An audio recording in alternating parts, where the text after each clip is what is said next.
ثروته حوالي 30 مليون دولار، وعنده طيارة خاصة بملايين، وبيته في بيروت بمليون دولار، وعنده بدل العربية كذا عربية تمن الواحدة فيهم معدي 250 ألف دولار، يعني معاه فلوس زي الرز، وصوته حلو وشكله زي القمر، وكفاية انه لبناني يعني كل البنات بتموت فيه. تفتكروا احنا بنتكلم عن مين وليه كل البنات بتموت عليه؟ خليك معايا في الفيديو ده وانا هقولك كل حاجة.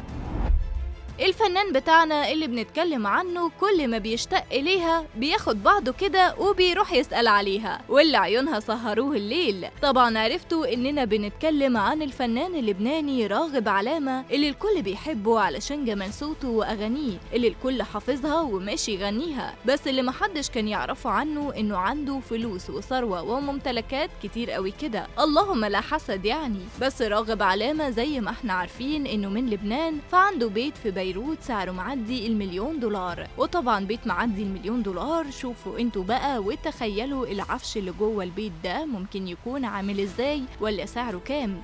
وعنده بدل العربية اسطول عربيات من احدث الموديلات والماركات، وسعر الواحدة بس فيهم حوالي 250 ألف دولار. بس الحقيقة راغب علامة ما عندوش عربيات وبس، ده عنده كمان طيارة خاصة. والله زي ما بقولك كده عنده طيارة خاصة، بس محدش يعرف عنها حاجة خالص، يعني مش على طول رايح جاي بيها كده زي الفنانين اللي معاهم طيارات خاصة وكل ما يركبوها يتصوروا فيها صور قد كده وينزلوها على السوشيال ميديا ويعملوا جدل بين الجمهور. راغب علامة بقى غيرهم كلهم، بيركب طيارته وبيروح ويجي بيها في صمت ومحدش يعرف عنها حاجة. وطبعا مش محتاجة اقولك ان سعر الطيارة دي معدي، اذا كان العربية سعرها 250 ألف دولار، امال الطيارة بقى هتعمل لها كام؟ بس خلوني اقول لكم ان ثروة راغب علامة تعمل لها كده حوالي 30 مليون دولار، ده غير الممتلكات اللي اتكلمنا عنها. وقبل كده الراغب علامة عن ثروته انه جمع اكتر من ما يستحق، وان اللي عمله في حياته يكفيه ويكفي عيلته.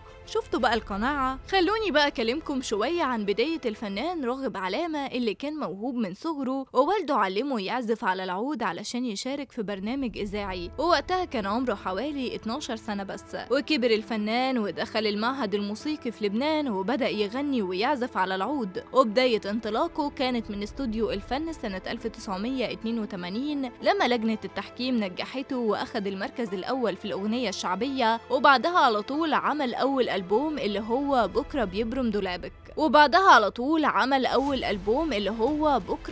دولابك، وأغنية ورا التانية وألبوم هنا وكليب هناك، لحد ما راغب علامة اتشهر وبقى السوبر ستار اللي جمهوره بقى من الوطن العربي كله ومالي أي حفلة بيكون فيها. ده غير انه شارك في كتير من برامج اكتشاف المواهب، وقدم راغب علامة في مشواره الفني كليبات كتير نجحت وسابت علامة زي أنا اسمي حبيبك، آسف حبيبتي، مغرم يا ليل، سهروني ليل، طب ليه، الحب الكبير، نسيني العالم، اللي بعنا، وكليبات تانية كتير. وعلى مستوى الديوهات غنى راغب بتغيب وبتروح مع النجمة اللبنانية إليسا، وتحرر مع بسكال مشعلاني، وأنا قلبي نار مع نجومة، وانت يا غالي مع ليجا وجود، واستاف مع شاكيرا، وأنا ضايع من دونك مع أشجين نوري.